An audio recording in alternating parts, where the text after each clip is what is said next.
Di parlemen dulu ada santrinya, banyak santrinya. Yang lulusan pesantren banyak di situ. DPR pernah, DPR banyak santrinya. Sehingga pertanyaannya bagaimana membangun negeri tahun 2045? Itu Indonesia ini sudah menurut rencana resmi tahun 2045 itu akan menjadi Indonesia emas 100 tahun Indonesia emas 2045. Nah, saudara, Indonesia emas tahun 2045 itu dalam hitungan angka bisa dicapai. Gitu. Indonesia di mana pada saat itu sudah maunya itu sesuai dengan alinea kedua pembukaan Undang-Undang Dasar dan pergerakan perjuangan itu setelah sampai pada saat yang berbahagia mengatakan rakyat Indonesia ke depan pintu gerbang kemerdekaan Indonesia yang merdeka, bersatu, berdaulat, adil dan makmur. Itu Indonesia tahun 2045 yang digagas, di mana kemiskinan sudah tidak ada. Partisipasi pendidikan tinggi itu sudah mencapai 72 sampai 74%. Ya, pendapatan per kapita sudah sekitar 24.000. Ya rendah, tetapi dengan penduduk yang pada saat itu akan berjumlah 325 juta pada tahun 2045. Nah, itu sudah kan semua menurut hitung-hitungan potensi sumber daya alam dan sumber daya manusia yang ada sekarang.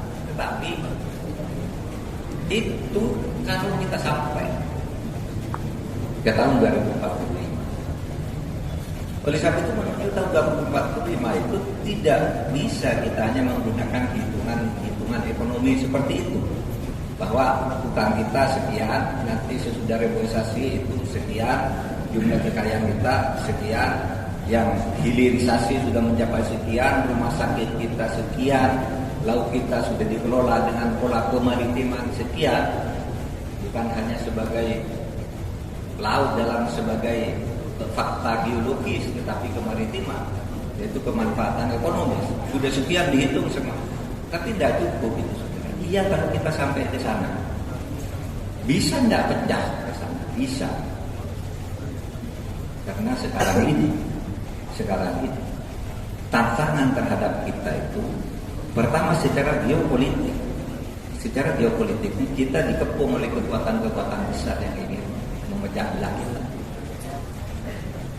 Cina, Siliwangi di Natuna di sebelah barat, di timur sana di Papua, separatisme yang mengganggu kita. Nah, itu yang harus kita atasi. Perlu semangat kita lalu di dalam ini, di dalam, yang tidak di barat, tidak di timur, tidak di utara, tidak selatan. Ancaman terhadap ideologi, radikalisme, terorisme. Oleh sebab itu, saudara harus cintai negara ini dengan sepenuh jiwa dan raga. Sebagai negara kesatuan Republik Indonesia yang berdasar Pancasila itu secara syar'i sudah sah. Jangan ikut-ikutan berpikir negara ini tidak sesuai dengan Islam harus dibubarkan. Nah, itu yang akan menghancurkan kita. Belum tentu sampai ke tahun 2045, dan begitu itu terjadi, kita terpancing dengan itu.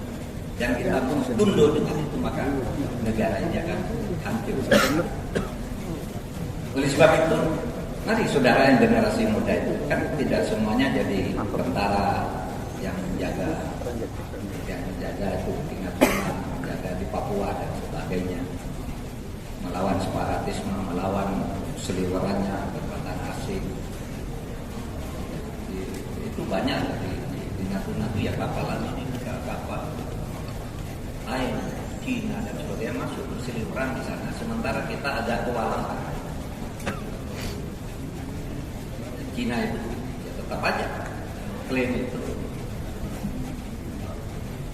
daerah itu tuh secara tradisional milik moyang mereka dulu.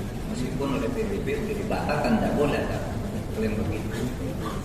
Nah, seperti itu kita harus jaga. Tetapi yang penting kalau bagi saudara, bagaimana menjaga negara kesatuan Indonesia ini terutama Anda semua yang kuliah di IAIN ini meyakini dan memberi pengertian kepada masyarakat umum yang tidak ikut kuliah bersama saudara di UIN, tidak pernah belajar di pesantren misalnya, bahwa negara kesatuan Indonesia ini adalah negara yang secara syar'i ini adalah sudah sah sebagai negara Islami, bukan negara Islam, Islami, kata sifat, bukan kata benda. Negara Islam itu apa? Sifat Islam itu apa? Ya, kemanusiaan, keadilan, kejujuran, toleransi, penegakan hukum, itu Islami.